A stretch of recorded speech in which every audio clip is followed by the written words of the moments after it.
Series this morning. And I've said the last little bit that the first couple of communion services of 2012, I wanted to bring some thoughts to us about the blood of Christ. Particularly, my inspiration for this is a book I read quite a while ago, and we read last year, called In His Image, by Dr. Paul Brand. And it's a great book if you ever want to check it out. It's in our church library. And he talks about how our bodies teach us about God, teach us about Jesus. Particularly, he starts off talking a lot about blood, and that plays a role on Communion Sundays. In 1492, the Pope was sick.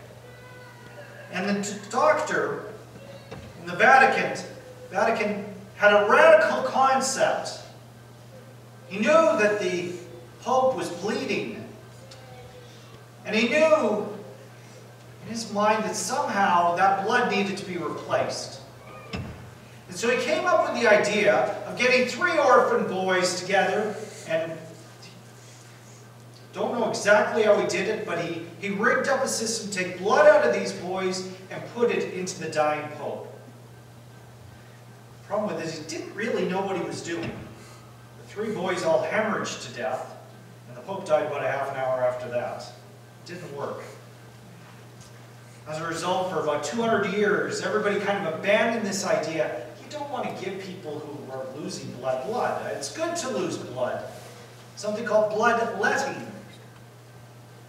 Around 1700, a gentleman by the name of Jean-Baptiste Denis, who was the physician for the King of France, was convinced that no, this just didn't seem right. And so he found some more volunteers. And he had a new idea.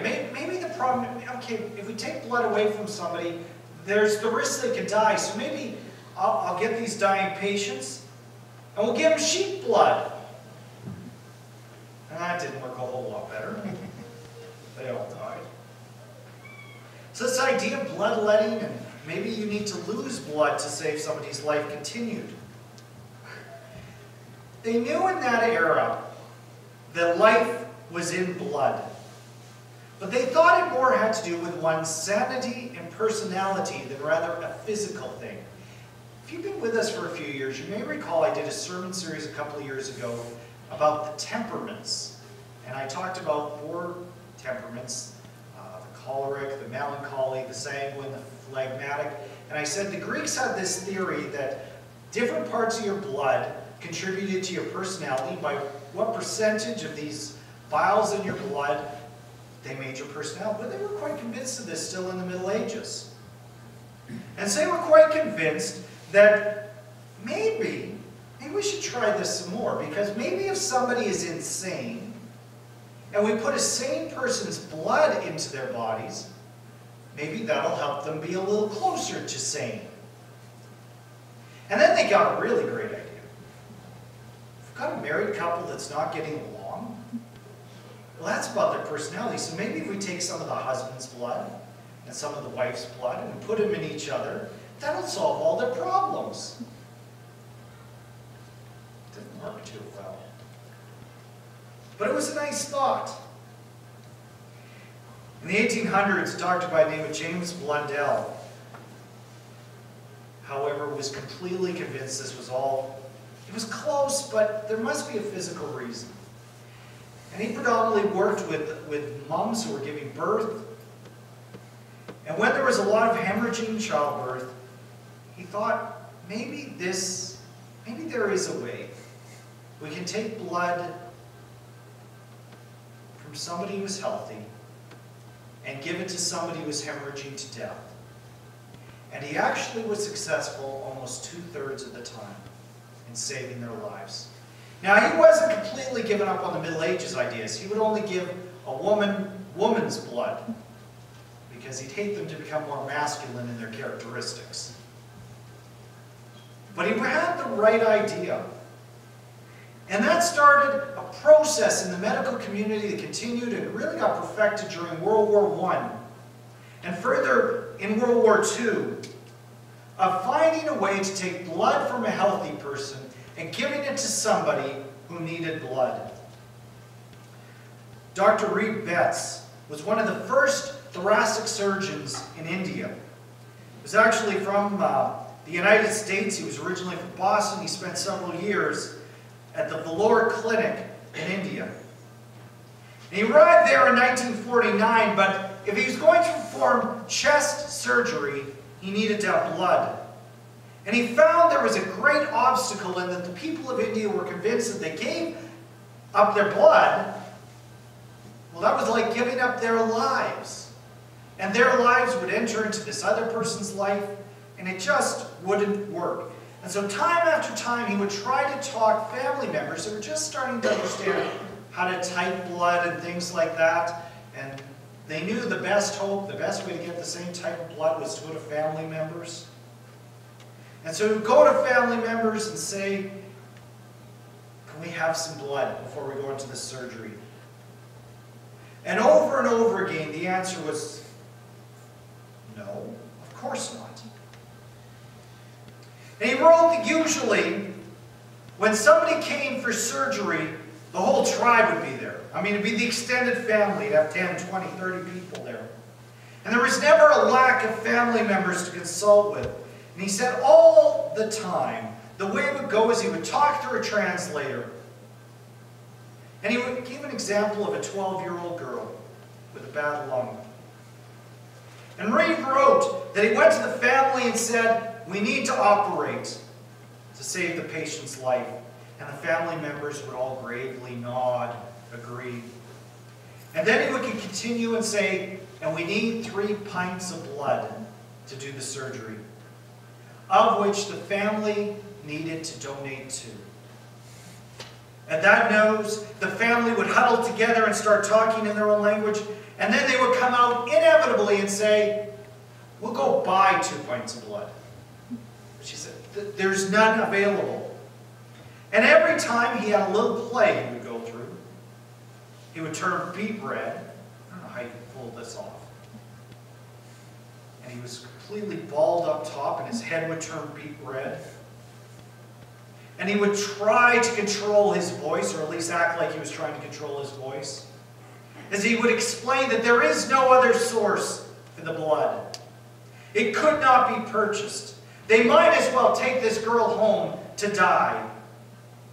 Well, they would get back into the conference, and they would spend a few minutes debating and discussing, and inevitably, they would come back together, and they would push the frailest, oldest woman forward in the group and say, we'll take her blood.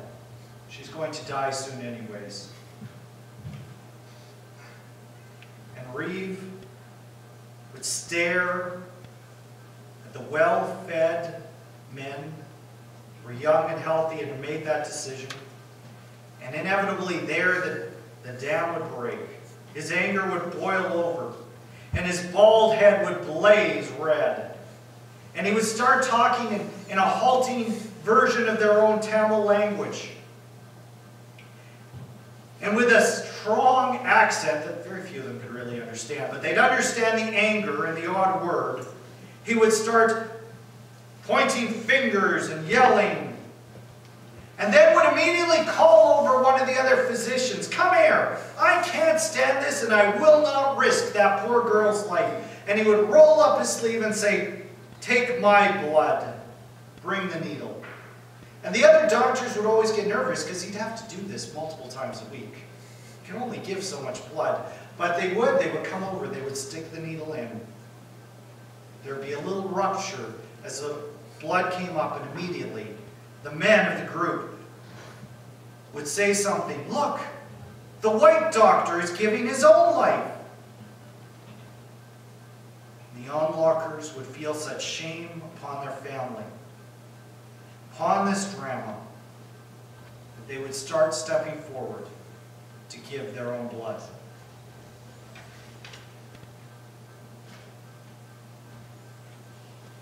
Much of the world, blood transfusions are handled as they used to be in Canada before a bit of a problem back in the 90s, but by the Red Cross.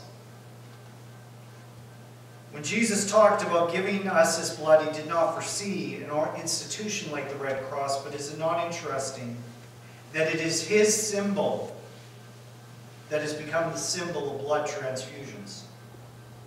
In World War I, there went a period of time where they were trying to convince the soldiers to go out of their foxholes and charge the enemies. Difficult thing to do because almost all of them would get shot. But a story started to circulate among many of the troops that was put forward that it's okay because the doctors can put blood back into you and bring you back to life. It wasn't fully true. But Jesus is all about giving his blood to give us life. Blood comes along, it clears out the toxins, it gives nutrients to us. You know what? I can't physically pull out a bag from back here and hand somebody a bag and say, open this, and they open it. And inside they find love and admiration. But I can hand somebody a nicely decorated, colorful bag with a birthday present in it. And it's a symbol of love and admiration. I cannot give a package which you open and find commitment. But a number of years ago, Zoe and I exchanged rings which show our commitment. I cannot give a box that you open and find life in it, but I can take you to these emblems here. These things that show us where we get life. A cup, broken crackers, body and the blood. In the Old Testament, they brought a sacrifice to God. They would cut it, it would bleed. And it was their way of showing that they were giving their lives to God. But in the New Testament, we are the ones who are given blood. A transfusion given to bring us to life. Our only place in it is to receive the gift. A gift of life, a gift of salvation that is given to those who are hopeless and caught in sin. I can't even give my life to God. I'm not good enough. My blood is not sufficient, but the blood transfusion makes all the difference. In Revelation chapter 1, the Apostle John sees Jesus. Now, he had seen Jesus before, but this is Jesus in his glory. And it says, when I saw him, I fell at his feet as though dead. That is the outward symbol of how we are in our sin. The interesting thing, Tim, I'm going to switch to my wireless mic. John is lying down as if he's dead. And listen to these words. But he, Jesus, laid his right hand, so he got down right with him. And I know I can't see everybody from here. But he puts his right hand on me, and these are his words, as he gets down to our level. Fear not. I am the first and the last, and I am the living one. I died, and behold, I am alive forevermore. And I have the keys of death and Hades.